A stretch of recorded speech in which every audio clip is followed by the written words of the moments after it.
Hello, everyone, and welcome back to another episode of The Rundown. I'm your host, MaryCatherine. If you haven't been here in a while, this is a show where we talk about all the behind the scenes of the shows and the news that you watch every week.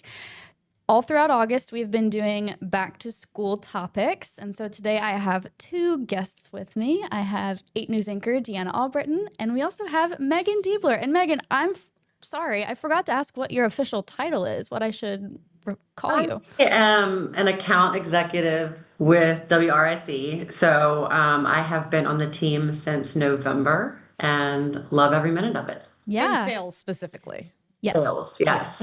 Awesome. Well, we are going to be talking about the kiddos today and the kind of worries that come with going back to school. Maegan, you are a parent and you have a child who is back in school. Tell us how it's been the last 2 weeks. And also, were there any things that you were worried about going into this school year? That's a loaded question. I have 2 boys. They are 10 and 7, and they are in 5th grade now and 2nd grade. So this is an interesting year for us, though, because I am an only parent. I will say that also. So I am juggling massive amounts of things all the time, as everyone is, but that's okay. And so our interesting situation this year, though, is that they're at 2 different schools. And so my oldest now is going to a different school than the youngest. And so that was really my biggest concern, is how am I going to juggle the time of all of this, because they cannot ride the bus. You know, the older one cannot ride the bus, so we have to deal with pickup schedules, and they're kind of colliding schedules, to be honest. One has to be picked up 15 minutes before the other, and it's 15 minutes if you're coming in hot, you know, to get the second one. So I've gotten really good at asking for help over the past year of my life, which I was never good at before. And so that's another tip I would give. I had to really learn to say, please help me. And I was really fortunate this year to find a sitter that's going to be helping us Monday, Tuesday, Wednesday, and found her through a friend. And she's CPR certified and all the things you look for in a sitter, right? And I really told her, I said, look, I need more of a chauffeur than a sitter for my children. So she's been helping. And so far, honestly, like, we got one kid in last week for Richmond Public Schools, and then I've got the other one now in a private school. So he just started Tuesday. So I'm really just getting in the weeds. But as you said, MaryCatherine, I saw you in the parking lot this morning because I had to breeze in to get my computer. I'm working at home now because child 2 is sick. After 1 week at school, child 2 is sick already. And I'm like, oh my God, here we are. So yes, 1 week that's a in long, the germ long incubator. answer to your question, right? Yes. So just 1 week in the germ incubator was all it took. That is really all it takes. Deanna, you talked to a therapist last weekish. Yeah. About some of the other worries that parents had. What were some of the key takeaways from that talk? Well, I think the first one gets to what Maegan's actually talking about, is that a lot of times parents' anxieties are really more about themselves than about their children, right? It's like, how am I going to manage these things? This is chaotic. And how will my child feel if I can't keep all the balls juggling in the air, right? Mm-hmm. And it has a lot more to do with the kind of emotional state of parents as they enter another change often than the kids. She's like, kids are pretty resilient, but parents worry because we're the parents are worried. So, and so I thought that was really insightful. So this was Anna McChesney. She's a Chesterfield licensed therapist, and she just had so many great insights to share. But I think one of her biggest ones was that it's never too late, to pause and readjust. A lot of people will just how the school year starts is just how it keeps going, instead of taking a moment to pause, reflect on what's not going well. Is my child overtired? Has there been a change that I am maybe not accounting enough for? She's just a lot of times people are just getting on autopilot, right? And it's just a new autopilot from after the summer. And she really recommends taking that time, whether you're at week 1, week 2, month 2, to be okay, this is not working. How can can we shift? And so she did talk a lot about like parents emotionally regulating themselves to kind of model that for their kids. She's just like, a lot of times the chaos and panic is like coming from the top. It's coming from inside the house, right? And she's just like, and parents don't mean it, right? But like parents are on a different schedule. They may be waking up earlier because now they're doing pickups and drop-offs that they weren't doing before. And now there are extracurricular activities to account for. And she's like, a lot of times parents don't even realize how much they're impacted by the change. Yeah. I remember when I was still like going back to school, having a first day of school, I remember the first week was always really rough for my sleep schedule because I was coming off of summer when I slept whenever I wanted to, you know, especially as like a middle schooler. I remember because I feel like you're also growing a lot as a middle schooler. I think I shot up like 4 inches over the summer one year. And I remember just needing so much sleep. And I remember the first day back, I was like, oh my gosh, I have to get up at 6:30 so I can eat, get ready, go to school. And then I'm there for 9 hours. And especially as I got into high school, I found that like I could go to bed at like 11. I could wake up at 6:30. And then when I got off school, I could take a little power nap. And then that would get me through the day. Megan, I'm curious, are you still in that phase of figuring out the sleep schedule after coming off of summer vacation with your kids? How is that working out? Well, I'm kind of intense, and so we didn't come off the sleep schedule. So Okay. we stayed, my kids are still at a 8:30 bedtime. I think there were a couple summer nights where it was a little later, like 9:30, 10. But I'm pretty strict about sleep because I believe sleep is the foundation of everything else. And so my kids hear me preaching sleep and water all the time. Those are good things So to preach. it's actually, Those are great things it's to not preach. Now you're been as reminding crazy me, Yeah, for let's us, all I take a think. drink. Yeah. That's like, And good drink your call, water. Megan. Like, That's the mom in me. I'm like, get your sleep, drink your water, eat your breakfast. I mean, yeah, I've Yes. turned into like that total mom mode that I still feel like I'm 25 inside, but I'm definitely super mom when it comes to like all of that type of stuff. But no, I think you're so right, Deanna. Like just that the vibe comes from the top down when, you know, because they can really feel your stress and your intensity. And so I think for me, it's always been if I can plan ahead and kind of figure out as much as possible for the day ahead or the week ahead or the month ahead or whatever that might be. And we have calendars and this and that and all of the organizational stuff definitely helps because inevitably something's going to go wrong. Like today, this out of left field, this kid's sick, right? So it's like, okay, what do we do now? Thank God for virtual. And I will say that like that was a silver lining of COVID for me is like we all kind of learned how to improv a little bit more. So as long as I think with us, it's like attitude's everything. Got to have the positive attitude. Things aren't going to go smoothly to your point. Like the first week, there's always going to be some hiccups and things that go wrong, but adjusting, taking the time to step back. Like after the second day or yesterday with my oldest, he said, I need to go to bed earlier. Like he's recognizing that even he needs a little bit of extra sleep. So it's like, I think being able to step back and say, okay, this isn't going to work, or this is what we need to do and pivot a little bit and be okay, give yourself some grace, right? Like we're not all perfect and we're all juggling a bunch of stuff. So that would be another tip. Just be patient with yourself and your children. Yeah, that is exactly what McChesney said. She was just like, be patient. Everybody's tired. Everybody's cranky. And then she also ended with parents, give yourselves some grace. So, Megan, are you hiding as a licensed therapist? Like, did you not Right tell on us the this?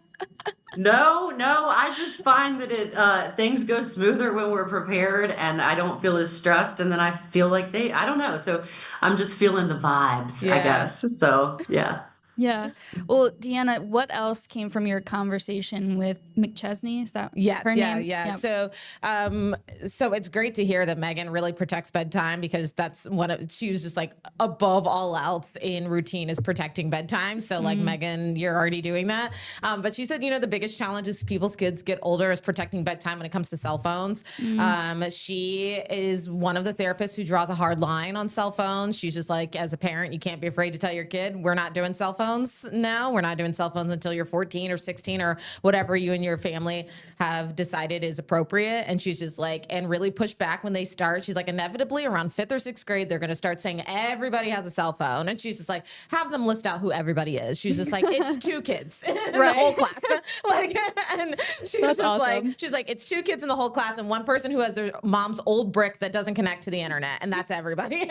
And so she was just like, so, you know, really being firm about like when you feel like it's developmentally appropriate for your kids to have cell phones. And then once you do have them, making sure they don't enter the bedroom, especially at night, right? She's like, so many kids that she sees that have anxiety and social anxiety. When she starts going through the routine, these kids are up so late on their phones, just like texting their friends, messaging, DMing their friends. And she's like, it's really hard to pull back on that once it starts, right? So if you just say there is a place in the house that everybody's cell phones go to, she's like, she even suggests parents model that too, right? She's like, there's nothing wrong with an old-fashioned alarm clock for everybody, right? And if everybody's phones go into one place, nobody's doom scrolling at night, right? And so everybody's healthier for it. But definitely for the kids, making sure that they're getting enough sleep by protecting that time and space when they should be winding down and not just having the peer pressure to stay up. So that was something that she really, really pushed. And I think that that's such a great idea because I mean, even before cell phones, I had like a, you know, regular corded phone in my room at one point when I was growing up.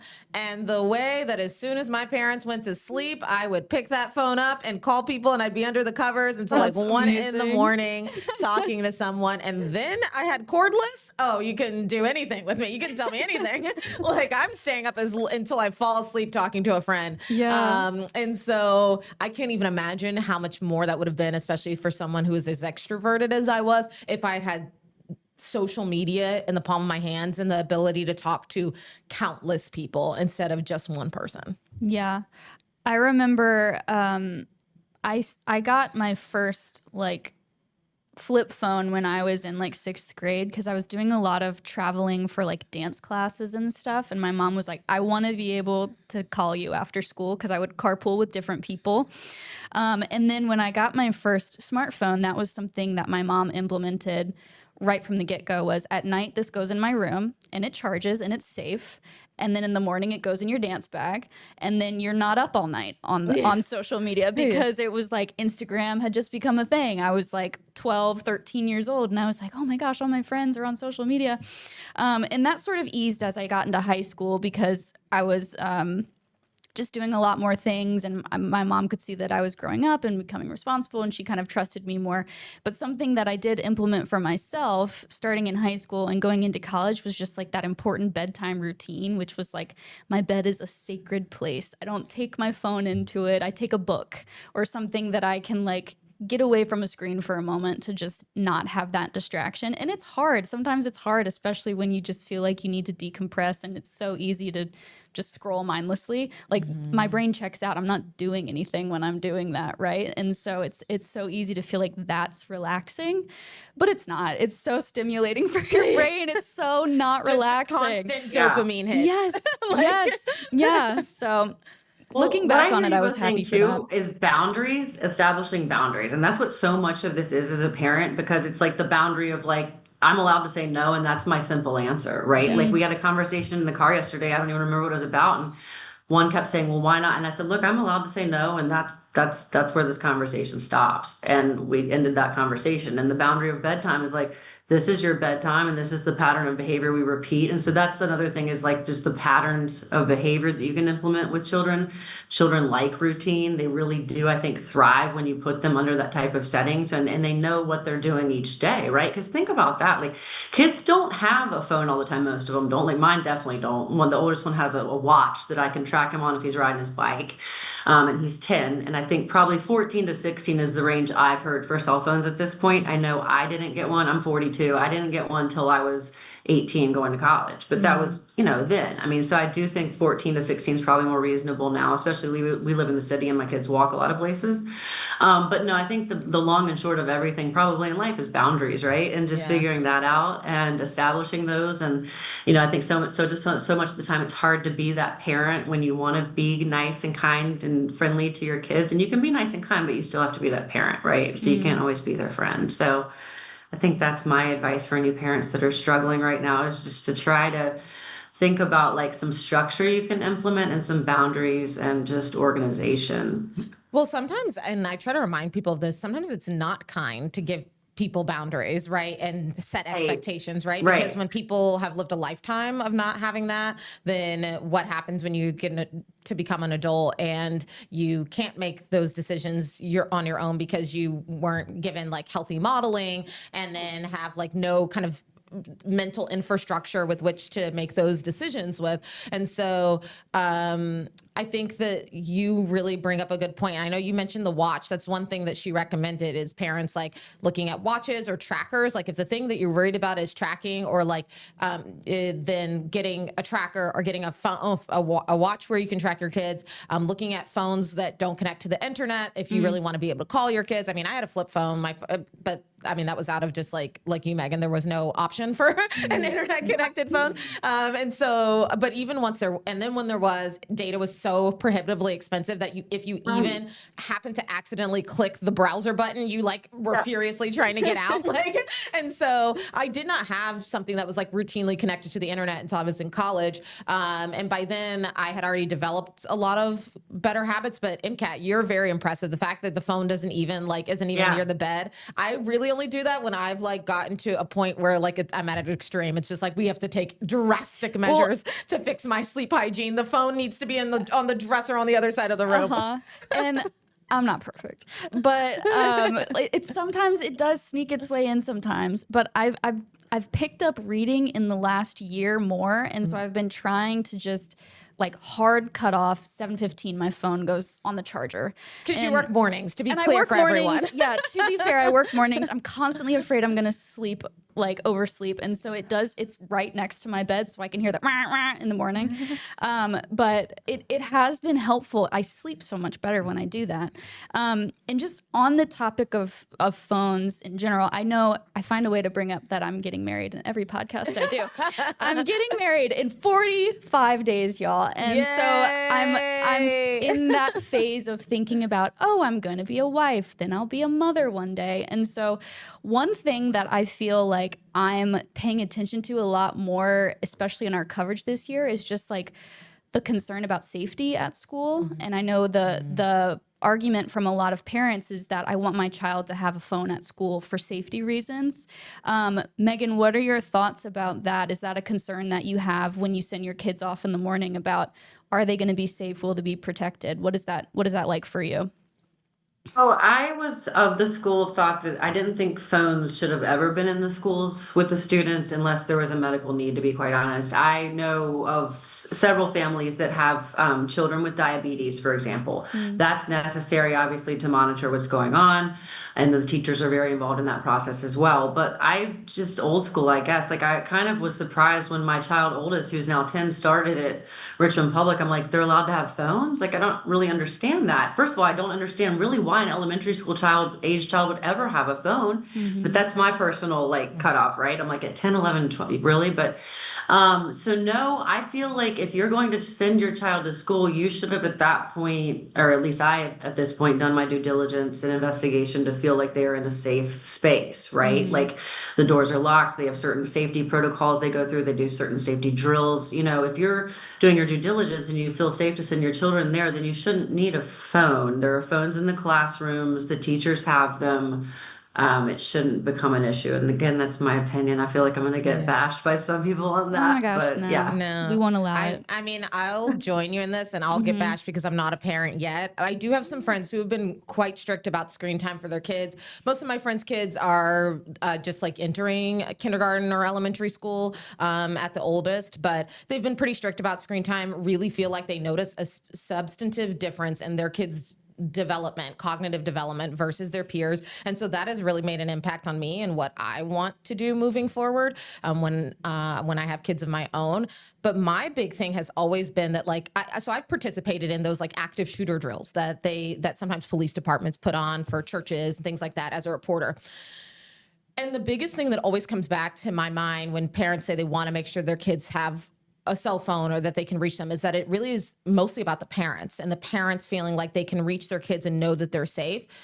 But there is no point in an active shooter drill where they tell you to pull out your cell phone and text other people. You're supposed to be focused on finding exits, making sure you're staying safe. If I'm texting my mom that I'm scared, I'm not focused on making sure that I maintain my safety, right? If there are many people in this building that are going to call 911, we've seen that with mass shooter events where there will be hundreds of calls coming from inside the school. That doesn't actually make the job easier for the law enforcement who have to respond. It actually makes things more garbled because now they're getting information from all of these different places at different times. And so I want to trust that my child's teacher is going to keep them safe, that my child's administrators are going to do everything in their power to keep themselves safe, but that my child is also going to be focused on their safety and not on making sure that I am not anxious about their safety, because that's what is happening a lot of times. Is not that even the kids themselves are of course scared, but they're also trying to reassure their parents. I don't want my child to be focused on reassuring me when they should be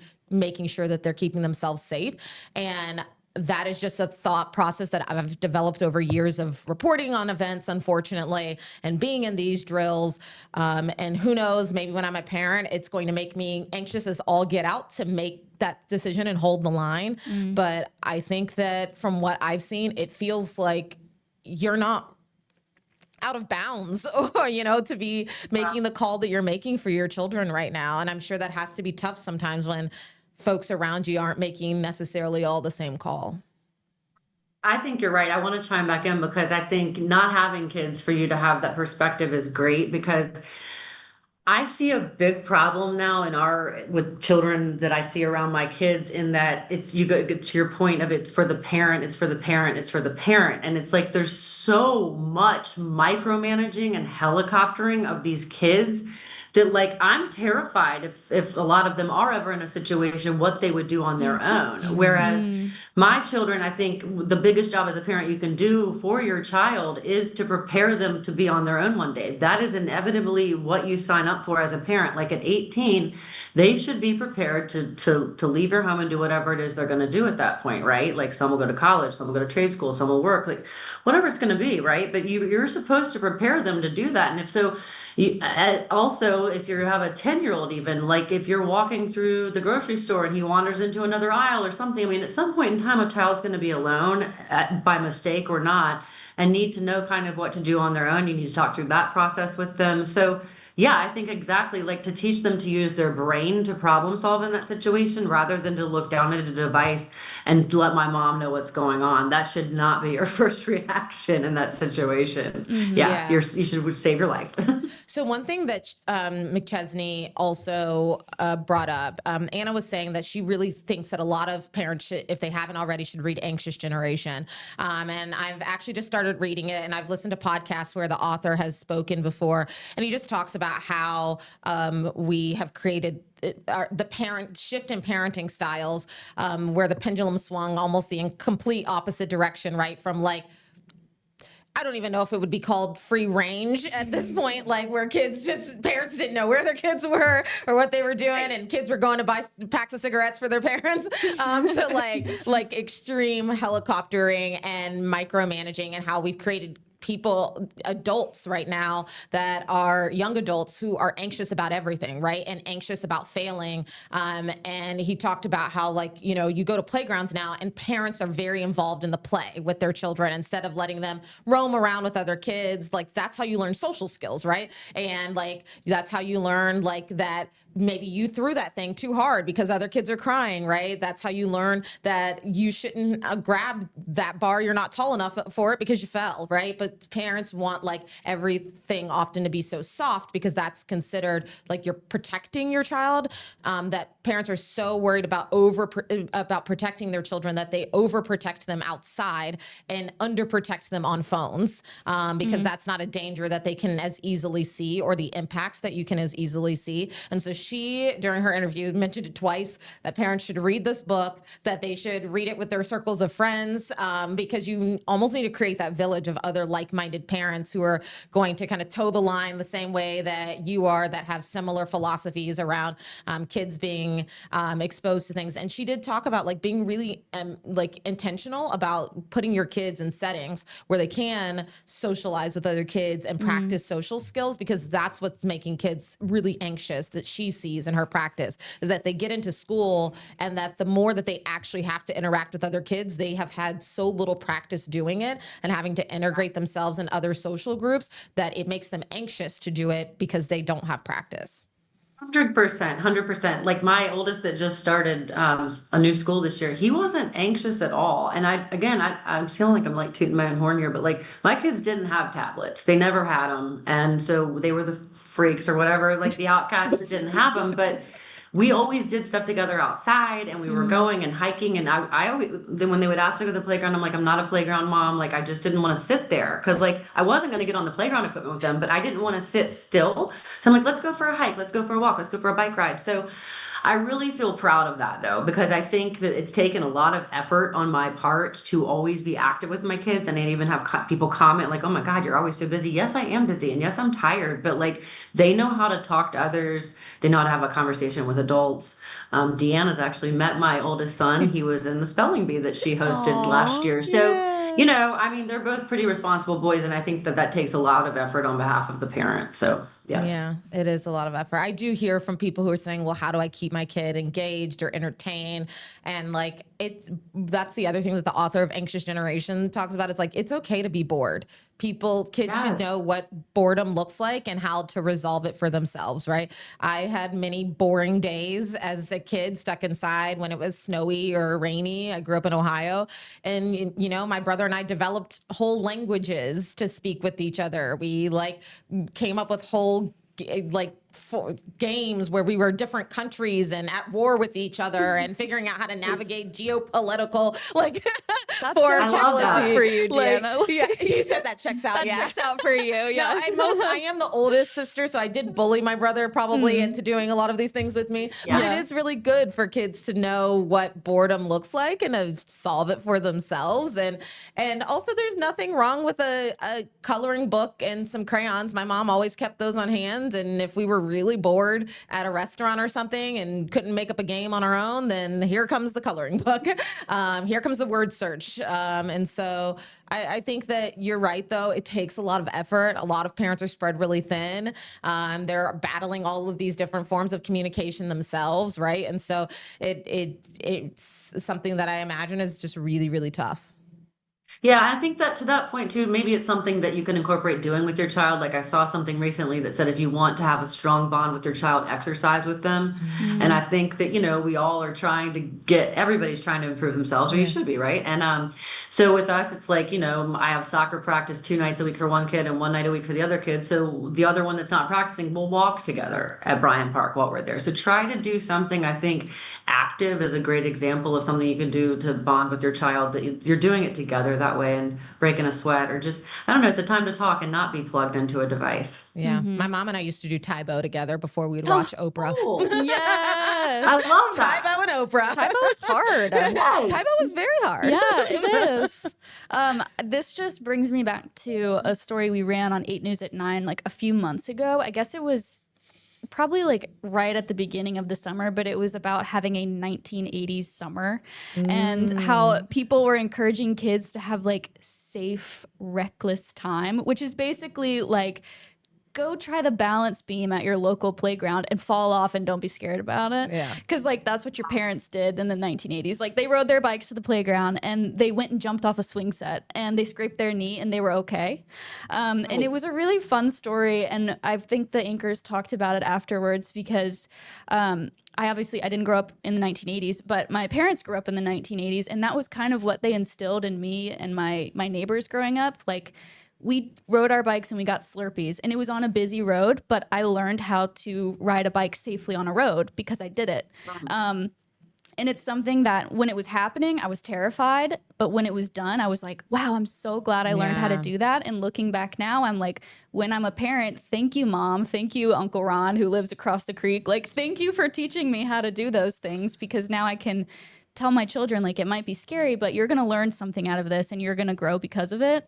And I just thought that was really just a fun way to look at it, of like, try a 1980s summer, do something that your parents would have done instead of scrolling on your tablet or playing your video games or whatever you were doing inside. Because that was something that I was outside all the time as a kid. Yeah. Like all I We were did was too. play You could not outside. go in and out. So like once you made the decision to it be was out, too you were loud. out. Yeah, Like, yeah. We had dogs, so they would bark when you came in. So like go out and stay out, and come in and stay in when you're ready to stay inside. Yeah. I think that, and I do really empathize with parents who really struggle with the kind of onslaught of information we get all the time that makes a lot of parents think that their kids might be kidnapped at any time.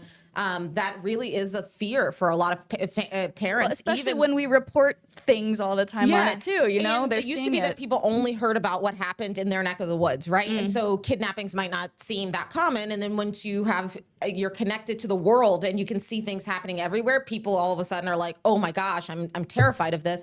But the thing is that like we have the data that shows that stranger abductions are down, right? And significantly down from when the parents of today and were out playing themselves and having their own 1980s summer. And so I think sometimes we really need to make sure that we are giving parents the kind of information that they need to make an informed decision about like how to navigate these issues with their kids.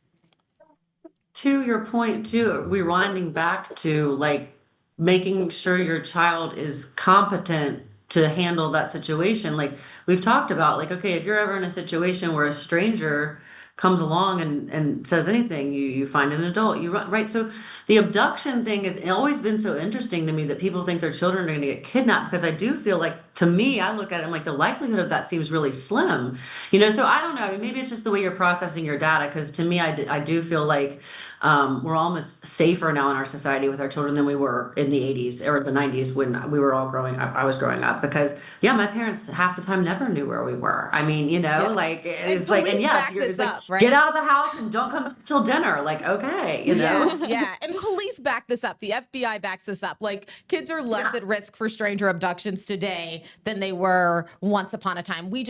It feels less safe because we have so much information telling us about all the ways in which the world was unsafe, and we just didn't have access to that as widely before. And so this has been a great conversation, because I think it will hopefully help people feel like a little more courageous about making some of those choices that seem really tough with their kids, but might really be necessary to get school like back on track as we, really start the school year. Well, and I wanted to bring up, y'all were talking about just like this idea of over-connectedness is what we almost have now. I remember when I went to school, I went away to college in Boston, Massachusetts, and I was like, even if I told my mom where I was right now, what is she gonna do? Like she's not here. And my mom has never been that mom who's like, where are you? What are you doing? I haven't heard from you all day. So she's never asked that of me. But when I went away, I was like, well, someone needs to know where I am and what I'm doing. And I was like, but if it's her, what is she gonna do? Call the school, call Boston police? Like she won't be able to do anything.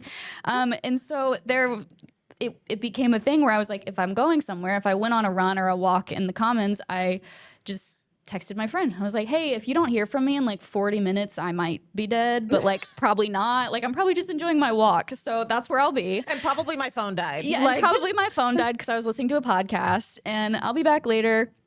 And then I could just call my mom later and tell her I had a great walk today, and that was it, But there is this idea of like over-connectedness now, where if you don't tell somebody about where you are all the time, then you're going to be in danger. But it doesn't have to be that way. And taking a step back and realizing that I did not have to do that was really great for me to grow, because then I was like, now I just feel more independent, and I have these opportunities to, I should have charged my phone before I left because now I'm lost and I don't know where to go, so I have to ask a stranger for help, So it was that's a great experience to have, and just realize that even though we have the opportunity to connect, you don't always have to. That has been a learning thing for me.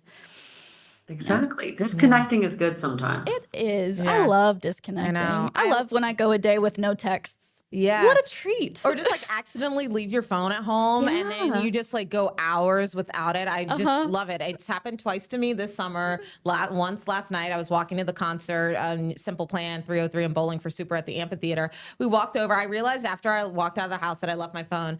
And my boyfriend was just like, you don't need it. And I was like, he's right. I don't need it. Yeah. And I just was, I didn't have a phone for like 4 4.5, 5 hours, and it was glorious. Yeah. Like, Love I that. was just like very Love just that. like checked into what I was doing. And then on my birthday weekend, I had specifically requested a low phone weekend. We had friends connecting with us and coming up, so we needed to at least be able to touch base with them in the morning. But like we just like left our phones in the car when we didn't need them. We used them to navigate, and then that was it. Like it was fantastic. You always just feel so much more refreshed coming back from time away where you aren't on your phone all the time. Well, and my fiance and I recently booked all of our like honeymoon stuff and where we're going to stay and everything. And he was like, when we were planning it the other day, he was like, do you want to just like not take our phones out one day and like walk around Boston? Because we're going up to Boston, so I can show him like where I went to school and stuff. And I was like, that sounds fun. Like we can just like walk around and not have to worry about anything and just like, I don't know, find our way back if we get totally lost. Like that sounds so fun. And so I think we're going to do that one day and just say like, where should we go now? Oh, let's turn left and just like see where it takes us. And so we're really excited about that. Sometimes it's a good That's experience amazing. to just like bump into a place, and sometimes the food will be trash, but sometimes it'll be amazing. And Yeah. you didn't have to look through 1,000 Yelp reviews and spend Yes. half an hour I hate looking at doing the that. pictures of the food to decide where you wanted to go, and you just go. So I love that. I'm so excited for you that you're going to have that. And I want kids to have that experience too, Yeah. right? I want kids to be able to know what it's like to just like figure things out without having to look at things constantly and connect. And so maybe as adults, we can all do a better job of like modeling that for the kids who are around us. I think that was a point of from the therapist as well, Yeah. was like, just be a good model, you know? I mean, kids definitely model what they see. It's funny because we have some friends that have a 2-year-old, and so when my boys go over, I'm like, now Goldie is going to repeat everything you all do, so we're definitely going to be good role models, right? But then it made me think back to it, and when ours were little, we would not have our cell phones out around them because we both were kind of like adamant about no screens, no devices till they're a certain age or whatever. And I think to it now, and they're not real big on all of it, probably because they didn't see that at a young age. So it's interesting the psychology behind it. Yeah. And I know we're going kind of long, but I'm just having fun, so I'm going to keep talking. I have I have 3 nephews. 2 live here, like 10 minutes down the road from where I live, and they're under 5. One is 5, one's 3. And we recently just went on a family vacation all together with them, and we were playing in the pool. It was me and my fiance and them 2. And you have to keep a close eye on them because neither of them can swim very good. And so we were monitoring them the whole time, just making sure no one drowned, because that would be terrible on the family vacation. Terrible anytime, but also, that would be awful. And so we were watching them, and it got to be the point where it was getting dark out. We were all getting tired. They were getting grumpy. And I was like, all right, it's time to pack up. We're going to go inside and take a bath and go to bed. And we were trying to wrangle them, and the youngest one jumped back into this shallow end of the pool. And I saw his older brother, his name is Vincent, like look at me and then look at the pool and start running. And I said, you better be the example. And he like paused and was like, all right, and like walked away. And so I have to, even though I don't have kids, I do have my nephews around me a lot. And it's been so funny to watch just that mind game they kind of have with each other of like, oh no, I am older. Maybe I should be setting examples. But if Aunt Boo doesn't see, that's what he calls me, Aunt Boo. If Aunt Boo doesn't see, then maybe I won't get in trouble. And so they really do just like you said, Megan, they love that structure, and they love modeling after what other people do.